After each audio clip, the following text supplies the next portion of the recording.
untuk kita semua sebagai warga negara Indonesia harus patriotisme, nasionalisme, dan mempunyai prinsipil dalam menjalani sebuah kehidupan. Artinya bahwa mempunyai filosofi atau nilai-nilai dasar yang ada dalam pribadi kita masing-masing.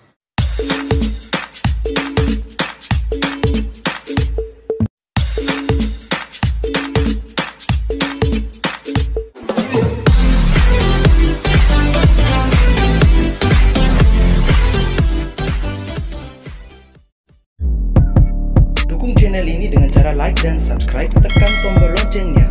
Pepang Gawat. Halo sahabat channel, kembali lagi di Heroes Channel. Kali ini saya akan memberikan reaksi atau tanggapan terhadap salah satu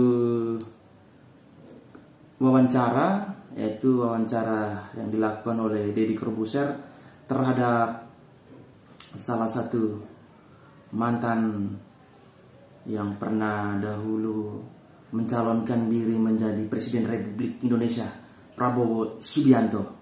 Nah, di sini saya akan memberikan reaksi bagaimana ada nilai-nilai, ada pesan-pesan untuk kita semua sebagai warga negara Indonesia harus patriotisme, nasionalisme, dan mempunyai prinsipil dalam menjalani sebuah kehidupan. Artinya bahwa mempunyai filosofi atau nilai-nilai dasar yang ada dalam pribadi kita masing-masing. Nah, ini saya memberikan tanggapan terhadap cuplikan Prabowo yang diwawancara oleh Deddy Corbuzier. Mari kita lihat tayangan berikut ini.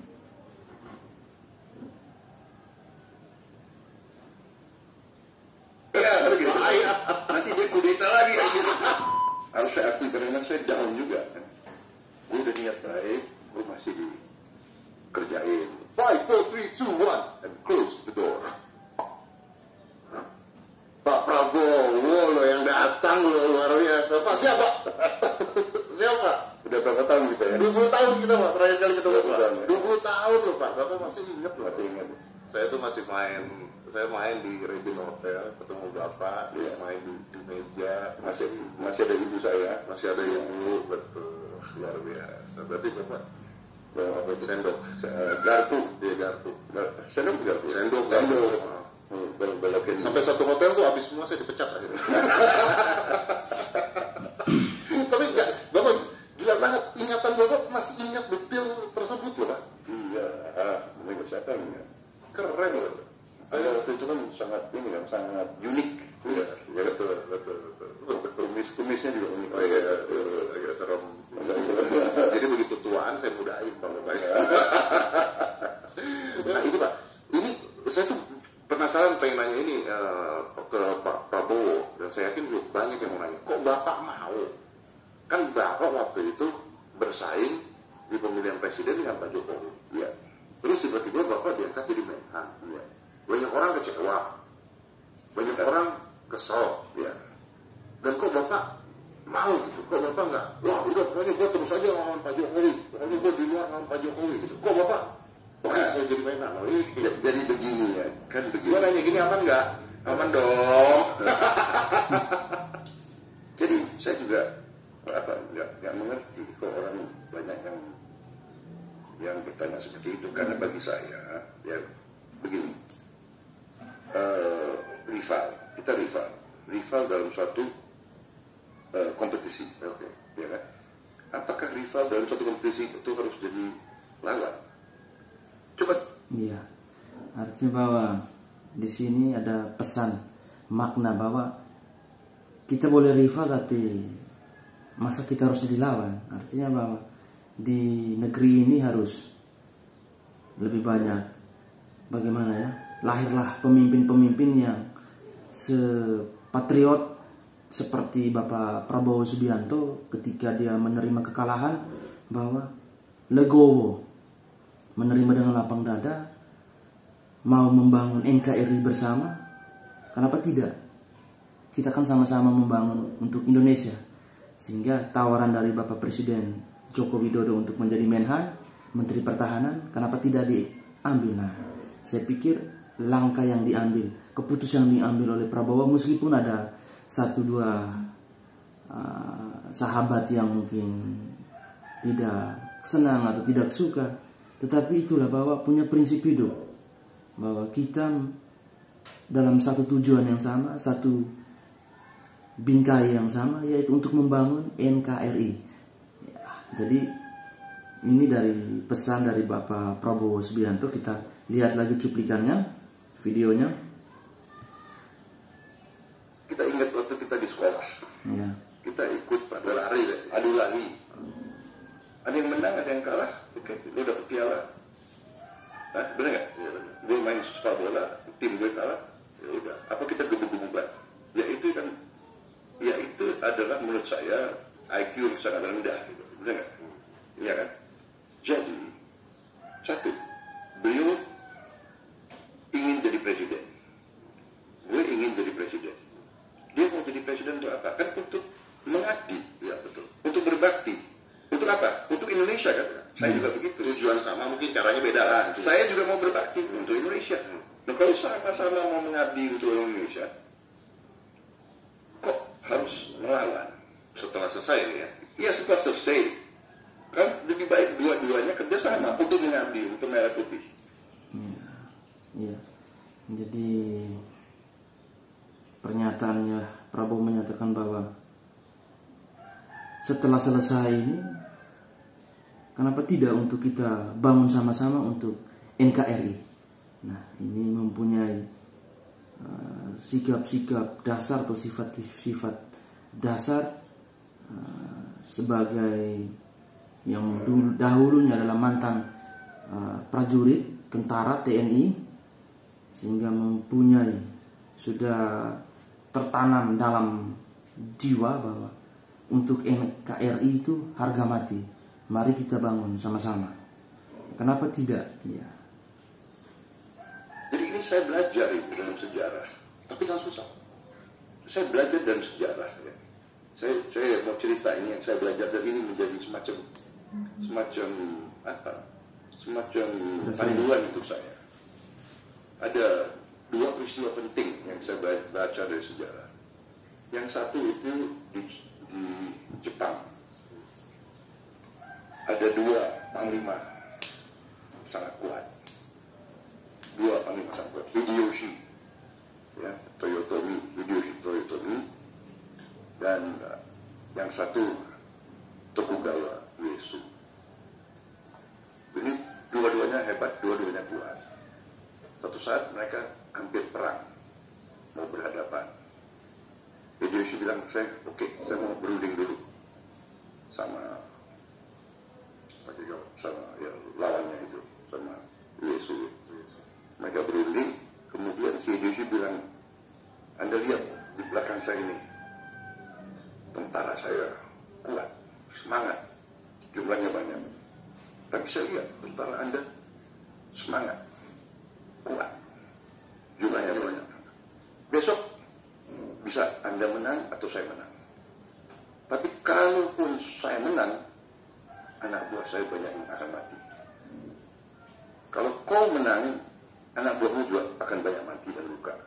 Artinya besok malam, orang tua Jepang, banyak ibu dan bapak Jepang kehilangan, akan nangis. Saya tahu Anda cinta Jepang. Saya juga begitu. Kita mau mempersatukan Jepang dan kita mau bikin Jepang kuat. Untuk apa kita perang? Apakah tidak lebih baik kita bersatu untuk mempersatukan Jepang dan Jepang jadi kuat? Si Ieyasu bilang, setelah saya berpikir Anda benar. Untuk apa kita berperang? Mari kita bersatu. Nah, itu bagi saya sangat besar pelajaran. Itu logika sebenarnya. Yang kedua, pelajaran kedua yang saya terima itu Abraham Lincoln dari Amerika. Abraham Lincoln begitu menang, dia memilih salah satu lawan dia, namanya Seward, kalau nggak salah, Seward, WBRD Stewart. Stewart ini senior dia, lebih tua, dan lawan dia udah 20 tahun. Dia pilih Stewart menjadi Secretary of State dia, di kabinet dia. Si Stewart kaget. Stewart tanya, kenapa Anda pilih saya? Anda tahu saya nggak suka Anda. Habis itu Abraham Lincoln jawab, oh saya tahu Anda tidak suka saya. Saya pun tidak suka Anda. Abraham Lincoln jawabnya apa? Tapi Abraham Lincoln jawabnya apa? I know that you love the United States of America. And I love the United States of America. So, why don't we work together for the same goals? Yeah, for the United States. You sebetulnya bukan mengabdi untuk saya. Kita berdua mengabdi untuk Amerika Serikat. Itu saya juga belajar. Oh begitu ya. Negara besarnya kayak begitu. Tapi nggak ada ego yang diturunkan. Begini, kalau kecewa pasti ada. Siapa yang manusiawi kan? Manusiawi. Tapi kan kita istilahnya kan kita komitnya untuk mengabdi untuk merah putih. Dan mengabdi, benar nggak? Dari situ saya juga lihat Pak Jokowi, saya kira di lingkungannya juga banyak nggak setuju ajak saya jadi Menteri Pertahanan. Benar nggak? Ya. Saya percaya, saya yakin saya yakin sekali. Ya, kalau saya mau ngapain? Udah, kalau mau ngapain udah di sini. Bahaya. Nanti dia kudeta lagi. Muka kudeta kali ya. Kalau mau tampaknya kudeta. Tapi artinya ketika Pak Jokowi bisa mengambil keputusan itu, dia juga menurunkan egonya. Dia sama-sama menurunkan egonya. Kan kita untuk merah putih. Jadi untuk merah putih, saya pikir pemimpin seperti Prabowo Subianto memiliki jiwa yang sangat besar ketika menghadapi kekalahan waktu pemilihan presiden beberapa waktu yang silam, beberapa tahun yang lalu. Sehingga saya pikir bahwa setiap pemimpin yang ada di Republik ini kalau memiliki berjiwa besar seperti Bapak Prabowo Subianto, mungkin ya lebih bagus lagi untuk tumbuh kembang pemimpin-pemimpin yang kedepannya nanti. Saya pikir bisa mencontohi jiwa besarnya Bapak Prabowo Subianto. Artinya bahwa untuk NKRI, kenapa tidak kita harus sama-sama untuk membangun, sehingga kita harus mematahkan segala egosentris kita, sehingga tujuan yang akan kita capai, mari kita bangun sama-sama untuk satu tujuan, untuk NKRI yang lebih maju. Kan begitu. Benar mantap ya? Ya, mantap sekali. Jadi di situ, dan saya kira kita kasih pelajaran.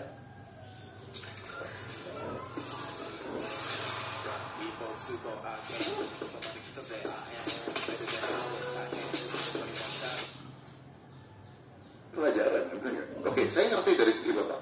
Saya ngerti. Memang salute with you. That is logic, no? It is logic, ya. It is logic. Dan saya selalu dari bayangkan ya, kalau pemimpin karena egonya berantem dan hancur ya, untuk jabatan itu tanggung jawab. Iya betul, benar nggak? Betul, iya kan? Saya satu tanggapan, tapi masyarakat ada yang marah kan? Nah, ya kita harus berani untuk menjelaskan. Saya jelaskan ke pengikut-pengikut saya, benar nggak? Sudah. Demi saya cerita kepada mereka di partai saya kumpulin, karena kan yang banyak kelas itu juga dari partai saya kumpulin dan saya ceritakan ideologi. Saya ceritakan juga Abraham Lincoln. Saya juga ceritakan Mao Zedong. Mao Zedong pun juga begitu. Waktu begitu menang dia tahun 49, Kuomintang kalah. Ya, dia pilih salah satu, di sana sistem dia ada beberapa wakil presiden. Salah satu wakil presiden yang dia pilih lawannya adalah jenderal dari Kuomintang. Si jenderal itu datang ke Mao Zedong. Anda kenapa milih saya? Saya kan pernah membunuh anak buahmu. Ribuan saya pernah bunuh. Waktu itu bilang, jangan kita bicara masalah. Stop. Kita bangun Tiongkok yang baru. We look to the future. Ya itulah kebesaran jiwa seperti itu. Akhirnya Tiongkok sekarang kayak apa? Benar nggak?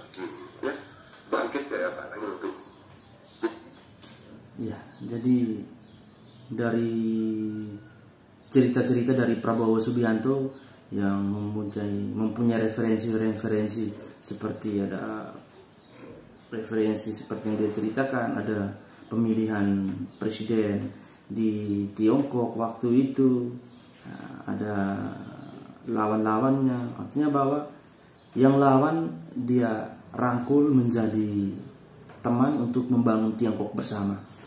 Saya pikir ini mempunyai sebuah jiwa yang cukup besar, jiwa besar. Sehingga saya pikir kalau di Republik ini kita semua kalau ingin maju, saya pikir kita punya sumber daya kita punya. Sekarang bahwa sumber daya manusia, apakah kita bisa kelola dengan baik? Artinya bahwa berjiwa besar ini juga sangat penting. Ini menyangkut akhlak kita. Mari kita dukung sama-sama, jangan saling bermusuhan. Saya pikir negeri ini masih sangat banyak yang tidak suka sana sini dengan prestasi kerja orang, tidak mau menerima kekalahan, tidak mau memandang orang lain itu sebagai sebuah keberhasilan, tetapi selalu mencari titik-titik lemah, dan itu akan menjadi momok untuk dijatuhkan. Saya pikir pelajaran kali ini tentang video yang ditayangkan diwawancara oleh Deddy Corbuzier terhadap Bapak Menhan, Menteri Pertahanan Bapak Prabowo Subianto, memiliki jiwa yang sangat besar, sehingga saya pikir dia bergabung di dalam lingkaran kepresidenan, dalam hal ini kementerian, bahwa dia melepaskan segala egonya. Mari kita bangun bersama Republik Indonesia. Saya pikir pemimpin-pemimpin masa depan yang akan tumbuh, dan mungkin ada yang sekarang, saya pikir mari kita ambil teladan dari Bapak Prabowo Subianto. Kita selalu harus punya wisdom, kearifan, dan komitmen seperti itu. Ini 3 cerita itu, saya pikir saya juga begitu. Saya tidak. Kedua, ya intinya itu. Dan saya yakin Pak Jokowi bekerja untuk Merah Putih. Itu yang saya bilang ke beliau. Saya bilang, Pak, 2 kali kan dia menang lawan saya bilang, Pak, saya yakin di dalam hatimu, dalam hati Bapak Merah Putih, Pancasila. Menurut Bapak sekarang gimana Pak Jokowi? Makanya karena itu saya bilang, saya yakin Bapak Merah Putih, Bapak Pancasila, karena itu saya mendukung Bapak. Iya kan? Iya kan? Benar kan? Tapi karena we both love the Republic of Indonesia. Tapi benar nggak? Justru kata-kata Bapak ini maksudnya yang bikin saya salut sama Bapak ya. I salute you for 2 things. Of course for the fight, of course ya, pada saat kepresidenan. Dan kita berjuang. Tapi yang saya salut kompetisi. Tapi yang saya lebih salut lagi ketika tadi Bapak bilang, ya udah kalau kalah tapi tujuannya untuk Indonesia, ya oke, kita perang bareng. Jadi perang bareng itu it needs a courage to do that. It needs ego yang diturunkan, courage mental. Gini ya Mas Deddy, kalau memang kita, ya kan, kalau memang kita cinta tanah air, ya kan nggak jadi masalah.